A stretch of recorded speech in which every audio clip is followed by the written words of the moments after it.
Le sacrement des malades, qu'on appelait extrême onction, sacrement de l'extrême amour. 36e jour de carême. Dans notre série Un carême pour booster ta foi. Ça y est, nous sommes entrés dans la semaine sainte.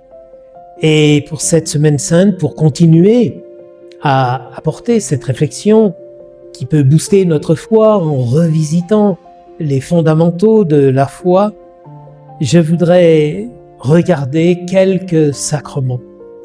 Alors il aurait été logique de commencer par le baptême qui est la porte d'entrée de tous les sacrements.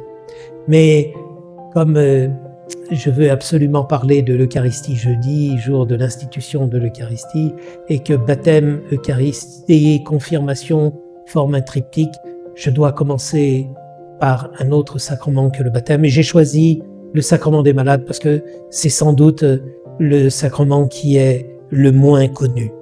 Ce sacrement, avant on l'appelait l'extrême onction parce qu'il était donné en fin de vie. D'ailleurs, il était même souvent donné à des personnes qui étaient déjà mortes. Donc personne ne désirait recevoir ce sacrement qui était signe qu'on était tout proche de la mort. Et quand on proposait à des personnes, voulez-vous recevoir le sacrement des malades? Elles nous disaient, je vais pas si mal que ça pour que vous me proposiez le sacrement des malades. Grâce au Concile Vatican II et à la réforme liturgique qui a suivi le Concile, ce sacrement a été beaucoup renouvelé dans sa signification et dans sa célébration. Ce sacrement, ce n'est plus le sacrement qui est donné pour manifester que nous allons mourir, mais c'est le sacrement qui nous est donné comme signe de l'extrême amour de Dieu pour nous. Extrême onction, extrême amour de Dieu pour nous. À un moment où nous nous retrouvons en situation de faiblesse à cause de la maladie, quelle que soit cette maladie d'ailleurs, maladie physique, maladie psychique, dépression, dans ce moment de fragilité, la force du Seigneur nous est proposée.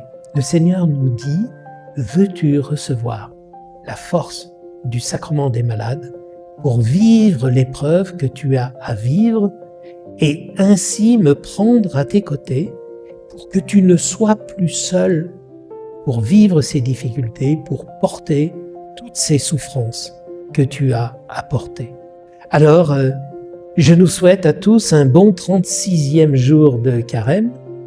Peut-être que, et sans doute, nous ne recevrons pas le sacrement des malades aujourd'hui, mais préparons-nous à le demander le jour où nous nous sentirons en situation d'extrême fragilité pour que nous soyons visités par l'extrême amour du Seigneur.